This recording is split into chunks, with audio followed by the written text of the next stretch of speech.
হাঁটতে তার কষ্ট হয়, এক পা ফেলতেও লাগে বাড়তি শক্তি। তবু থেমে যাননি তিনি। শারীরিক প্রতিবন্ধকতা তাকে থামাতে পারেনি দরিদ্রতাও।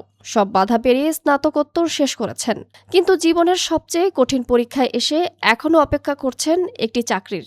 এমন অপেক্ষা কিশোরগঞ্জ সদর উপজেলার শ্রীমন্তপুর গ্রামের মোহাম্মদ আনিসুরের। ছোটবেলায় জ্বরে আক্রান্ত হওয়ার পর তার দুই পা প্রায় অচল হয়ে পড়ে। একইভাবে শারীরিক প্রতিবন্ধকতার শিকার হন তার ছোট বোন আমেনা আক্তারও। ওনা যে এত কষ্ট করছে, কষ্টর মানে কোনো শেষ নাই। যে বাবা, ছেলের বাবার আমরা বাইসাব ডাকি। ওনা সারাদিন এই জালমুড়ি স্কুলে বাজারে এনে এনে বেচা কলে বলে খুব কষ্টের বিনিময়ে সংসার চালাইছে। আমি তো চাই যে ছেলেটা এত কষ্ট করে লেখাপড়া করে, তার মার যে আশা ছিল যে আমার ছেলেও বড় একদিন সরকারি চাকরি করবো, এখন তো সরকার দুধ না দেখে এই ছেলে চলবো কিভাবে? রাস্তা এখানে মাসে টিটকারি মারছে, এই ফুল আমাদের হওয়াইলে কি ভঙ্গু হওয়ান রাস্তা ভিক্ষা করে খাও, এইটা মানুষে কইছে। পয়সা মানুষ হয়তো ছায়া পড়াইছে ভবিষ্যতের আশা, মানে আমরা চাই যে এলাকাবাসী থেকে তারা একটা চাকরি দেখ সরকারে। সরকারি বেসরকারি মিলিয়ে 3 থেকে 400 চাকরিতে আবেদন করেছেন আনিসুর রহমান। অংশ নিয়েছেন অসংখ্য নিয়োগ পরীক্ষায়, কিন্তু প্রতিবারই ফিরতে হয়েছে খালি হাতে। আমি প্রায় 300 থেকে 400 সরকারি চাকরি আবেদন করছি। অনেক পরীক্ষা দিছি, অনেক কষ্ট করে, বাবা জালমুড়ি বিক্রি করে এই টাকা দিছে, আবেদন করছি, চাকরি আবেদন করছি, কিন্তু কোথাও চাকরি হয় নাই। এই দীর্ঘ পথ চলায় দুই ভাই বোনের সবচেয়ে বড় শক্তি ছিলেন তাদের মা। সন্তানদের স্কুলে নিতে কখনো কোলে কখনো কাঁধে তুলে নিয়ে ছুটেছেন তিনি। তবে মায়ের মৃত্যুর পর যেন আরো কঠিন হয়ে ওঠে পরিবারের বাস্তবতা। হৃদরোগে আক্রান্ত বাবা মোহাম্মদ সিদ্দিক হোসাইনও এখন আগের মতো কাজ করতে পারেন না। আমি সাধারণ জালমুড়ি বিক্রি করিয়া আইনা সংসারে খরচ চালাইছি, লেখাপড়া খরচ চালাইছি। কিছু মানুষের কাছে হাত পাইতে চাইয়া আনছি, আইনা এই পরীক্ষা দেওয়াইছি।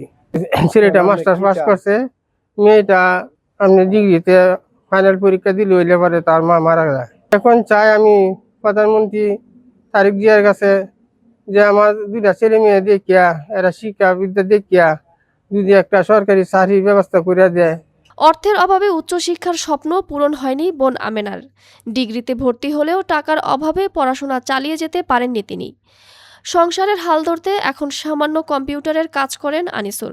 স্কুলে যখন পড়াশোনা করতাম, বান্ধবীরা সবাই সুন্দরভাবে চলাফেরা করতো, আমরা চলাফেরা করতে পারতেছি না, অনেক কষ্ট লাগতো, মনে অনেক কাঁদতাম।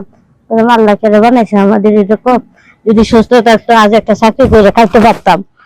অসুস্থ নাই, সবাই চলাফেরা করে, চাকরি করে, আর আমারও বয়স যেতেছে, একটা সম্পর্ক হয় নাই এখনো। সব মেয়েরা তো একটা আশা একটা সংসার উঠবো, আমার তা হচ্ছে না। 3 বছর হয়ে গেছে। আমি যদি একটা সরকারি চাকরি পাইতাম তাহলে একটা সম্পর্ক হইতো আর সুন্দরভাবে চলতে পারতাম। আনিসুরের চাওয়া খুব বেশি নয়। তিনি দয়া চান না, করুণা চান না, চান শুধু নিজের যোগ্যতায় কাজ করার একটি সুযোগ। আগামী 16 আগস্ট কিশোরগঞ্জ সফরে আসলে প্রধানমন্ত্রীর সঙ্গে দেখা করে নিজের পরিবারের দীর্ঘ সংগ্রামের কথা তুলে ধরতে চান তিনি।